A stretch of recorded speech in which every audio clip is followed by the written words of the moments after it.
Queres saber como se estrutura um processo de mental coaching com um desportista? Então hoje é disso que vou falar neste vídeo. Olá, eu sou o Sérgio Guerreiro.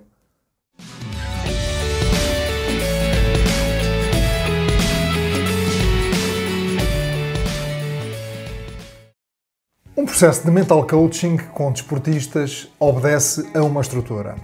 Obviamente que não estamos a falar de uma estrutura que seja propriamente fixa.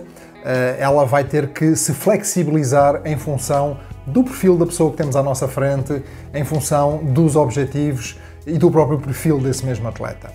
Contudo, existem algumas dicas que eu gostaria de passar aqui desde já. Primeiro passo é fazer um diagnóstico do perfil comportamental desse atleta. Isto é, habitualmente trabalho com um determinado instrumento que o atleta, ao preencher um questionário online, vai permitir então gerar um relatório onde me dá a mim e a ele as indicações da forma como ele habitualmente se comporta, qual é o seu perfil, quais são as suas tendências comportamentais. Obviamente que este será um primeiro diagnóstico que me vão permitir perceber melhor como é que hei de adaptar este processo àquele perfil, àquela pessoa que eu tenho à minha frente. Por outro lado, existem outras formas de poder fazer esse diagnóstico. Passo muitas vezes um conjunto de exercícios que permitem ao atleta fazer uma autorreflexão, permitir-lhe ver quais são os seus pontos fortes, quais são os aspectos que eventualmente ele necessita de desenvolver, quais são as áreas que lhe oferecem oportunidades naquele momento, áreas que lhe oferecem eventualmente algumas situações de ameaça. Isto é, tento transportar um pouco aquela clássica análise SWOT que muitas vezes se faz em ambiente empresarial para exatamente permitir que o atleta faça essa sua autoanálise. Bom, o passo seguinte passa exatamente por definir com ele um sonho. Ou seja, eu pergunto ao atleta se ele tem um sonho. E se não tem, vamos começá-lo a construir desde então. E um sonho, por definição, é algo que é realmente grandioso. É algo que, se não houvesse limites, o que é que esse atleta gostaria de alcançar? Obviamente que tudo isto assenta-se sempre numa base de realismo. Bom, este sonho, exatamente por ser algo de grandioso, é aquilo que muitas vezes vai começar a dar combustível ao processo de coaching. Por outro lado, esse mesmo sonho será algo que eu vou resgatar com alguma frequência, relembrar o atleta, sobretudo naqueles momentos em que ele possa passar por uma fase de menor motivação ou quando alguma adversidade lhe surge no seu caminho. E, portanto, relembro desse sonho, faço novamente reviver esse sonho, porque realmente esse é o propósito que norteia um processo de mental coaching. Bom, a partir do momento em que trabalhamos esta questão de sonho, evidentemente com um conjunto de ferramentas e de técnicas associadas a isso, há uma fase seguinte que é o diagnóstico dos seus valores. Isto é, os valores são coisas que fazem parte da nossa essência, são coisas realmente extremamente importantes para nós. São normalmente coisas abstratas, coisas que nós adquirimos por força da nossa educação, por força das nossas vivências, das nossas experiências e muitas vezes, sem que nós nos possamos até perceber, esses valores contêm muito da essência, muito do segredo para a nossa motivação. Bom, diagnosticados os valores, partimos então para a fase seguinte, que é, como não podia deixar de ser, definição de objetivos. E estes objetivos têm que estar sempre alinhados com esses valores, porque realmente os valores são, em certa medida, a energia por trás dos nossos objetivos. E, portanto, se existir esse alinhamento entre os valores do atleta e esses seus objetivos, a probabilidade de esses mesmos objetivos serem alcançados aumenta substancialmente. Obviamente que estes objetivos, direta ou indiretamente, acabam por estar relacionados com o tal sonho que o atleta tem e que foi uma das primeiras coisas que nós falámos no nosso primeiro encontro de uma sessão de coaching. Bom, seguem-se outros passos. Por exemplo, detecção de padrões de pensamento que fazem com que o atleta, muitas vezes, ao ficar refém desses mesmos padrões de pensamento, acabem por limitar a sua performance. Aquilo que normalmente em coaching se designa por crenças limitadoras. Isto é, são um conjunto de convicções que o atleta tem que acabam por limitar o seu desempenho.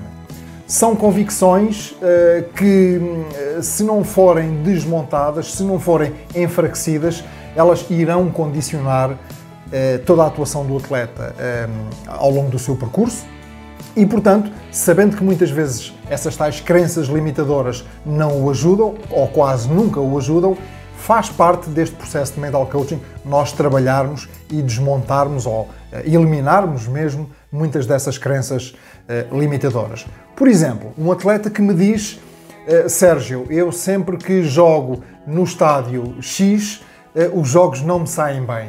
Ora, isto é uma crença, isto é um padrão de pensamento que o atleta tem dentro de si e que, obviamente, consciente ou, sobretudo, inconscientemente, acabam por influenciar o seu desempenho sempre que ele tem que jogar nesse mesmo estádio. E, portanto, há formas e há técnicas de coaching que nos ajudam a lidar e a gerir estas crenças limitadoras no sentido de colocar o atleta a ver aquilo em perspectivas diferentes e fazer com que ele próprio acabe por enfraquecer essas mesmas crenças.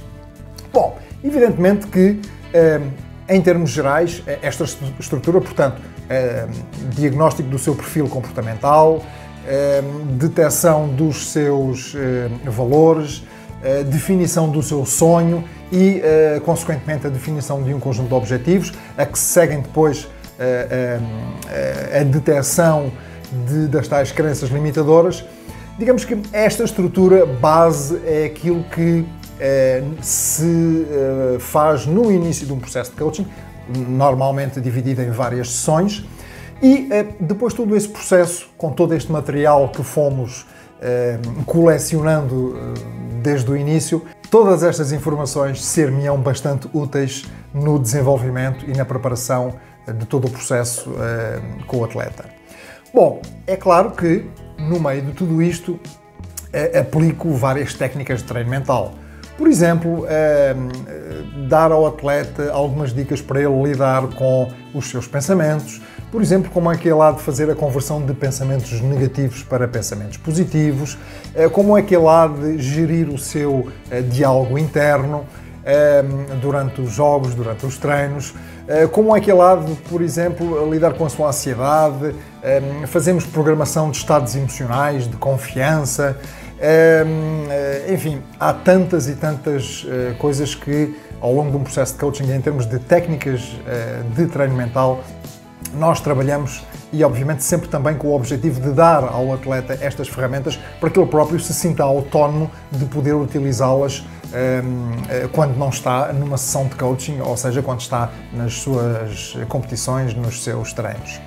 Bom, é evidente que tudo isto já é um conjunto de informações, um conjunto de material que nos permitem poder trabalhar a fundo com esse atleta, sendo que segue-se depois o debriefing do jogo.